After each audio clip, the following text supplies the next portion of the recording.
பிரியாணி அப்படின்னோடனே நம்மளுக்கு சிக்கன் மட்டனை தாண்டி யோசிக்கிற ஒன்று தான் மஷ்ரூம்.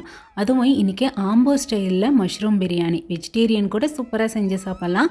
அது எப்படி பண்ணுறதுன்னு பார்த்தலாமா? வீடியோக்குள்ளே போகிறதுக்கு முன்னாடி நம்ம சேனலை இன்னும் சப்ஸ்கிரைப் பண்ணலைன்னா சப்ஸ்கிரைப் பண்ணி வச்சுக்கோங்க. இப்போ ரெசிபிக்குள்ளே போகலாம். ஃபஸ்ட்டு வரமிளகாய் ஊற வச்சுக்கலாம். காரத்துக்கு தகுந்த மாதிரி வரமிளகாய் 4 காஷ்மீரி மிளகாயை சுடு தண்ணியில் 10லேருந்து 15 நிமிஷம் ஊற வச்சு எடுத்துக்கோங்க. இப்போ செய்யறதுக்கு ஒரு அகலமான பாத்திரத்தில் 2 ஸ்பூன் எண்ணெய் கூட 2 ஸ்பூன் நெய் சேர்த்துருக்காங்க. பட்டை, கிராம்பு, ஏலக்காய், பிரியாணி இலை, அன்னாசிப்பூ, ஜாவித்ரி இதெல்லாம் சேர்த்துட்டு ஒரு தடவை மிக்ஸ் பண்ணிவிட்டு இதில் 2லேருந்து 3 பெரிய வெங்காயம் சேர்த்துக்கோங்க. நல்லா தின்னாக ஸ்லைஸ் பண்ணி சேர்த்துட்டு இது கூட 3 பச்சை மிளகாய் சேர்த்துக்கோங்க. வெங்காயம் ஒன்ஸ் நல்லா வதங்கி வந்ததும் இதில் சின்ன சைஸு தக்காளியை ஒரு 3 சேர்த்துருக்கேன். இது கூட 2 ஸ்பூன் அளவுக்கு இஞ்சி பூண்டு பேஸ்ட்டு, 1/4 ஸ்பூன் மஞ்சள்தூள், கொஞ்சமாக உப்பு சேர்த்து வதக்கி எடுத்துக்கோங்க. தக்காளி நல்லா வதங்கி வந்ததும் இப்போ இதில் வந்துட்டு நம்ம ஊற வச்சிருக்கிற சில்லியை வந்துட்டு நல்லா அரைச்சி இதில் சேர்த்துக்கோங்க. இதோட அளவு ஒரு 3 ஸ்பூன் அளவுக்கு இருக்கும், நீங்கள் சேர்த்துக்கோங்க. காஷ்மீரி சில்லி ஒரு கலருக்காக தான் ஆட் பண்ணியிருக்கேன், இது ஆப்ஷனல் தான். இது 2 நிமிஷம் வதங்கினதும் ஒரு கைப்பிடி அளவுக்கு புதினா, கொத்தமல்லி அதையும் சேர்த்துட்டு 1/2 ஸ்பூன் அளவுக்கு கெட்டியான தயிர் சேர்க்கறத நம்ம சேர்க்குற மீட்டை வந்து நல்லா சாஃப்டாகும். இதை நீங்கள் மட்டன், சிக்கனில் கூட நீங்கள் இதை ஆட் பண்ணிக்கலாம்.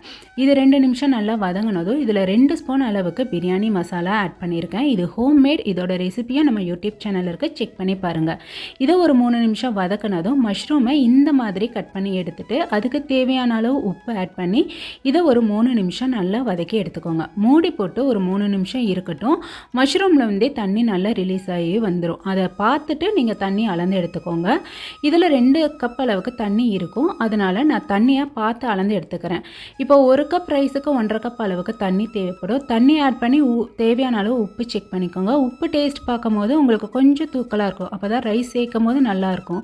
ஒரு கொதி வந்ததும் 20 நிமிஷம் ஊற வச்சிருக்கிற ரைஸை சேர்த்துட்டு நல்லா கலந்து விட்டுட்டு இதை மூடி போட்டு ஃபஸ்ட்டு ஒரு 10 நிமிஷம் லோ ஃப்ளேமில் குக் பண்ணிடுங்க. 10 நிமிஷத்தில் ஓப்பன் பண்ணி அடியிலிருந்து இந்த மாதிரி கலந்து விட்டுடுங்க. அப்புறம் தான் மசாலா எல்லா பக்கமும் பிடிச்சி வரும்.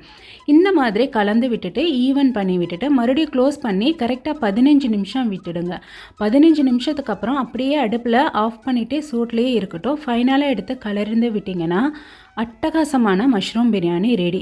இதை வந்துட்டு நீங்கள் மட்டன், சிக்கனில் கூட இதே அளவில் செய்யலாம். இதுக்கு சீரக சம்பா கூட நீங்கள் யூஸ் பண்ணிக்கலாம். நான் இன்றைக்கி பாஸ்மதி ரைஸ் யூஸ் பண்ணியிருக்கேன். இது டேஸ்ட்டு ரொம்ப அட்டகாசமாக இருக்கும். ட்ரை பண்ணி பார்த்துட்டு எப்படி இருக்குன்னு சொல்லுங்கள். மாதிரி சிம்பிள் அண்ட் ஈஸி ரெசிபியை நீங்கள் தெரிஞ்சுக்கிறதுக்கு மறக்காமல் நம்ம சேனலை சப்ஸ்கிரைப் பண்ணுங்கள், லைக் பண்ணுங்கள், ஷேர் பண்ணுங்கள். தேங்க்யூ.